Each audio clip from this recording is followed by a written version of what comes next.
Acara pembukaan pentas FAI Kabupaten Aceh Tengah tingkat SD SMP yang ke-6 Selasa tanggal 8 November 2022 segera dimulai.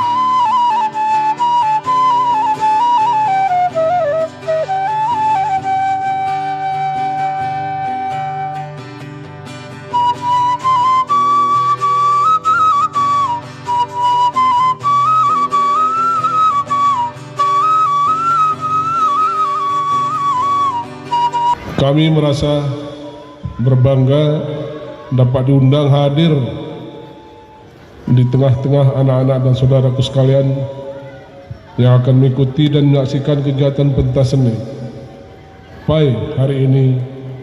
Dan yang terpenting adalah kita semua bisa mengambil manfaat dari kegiatan ini.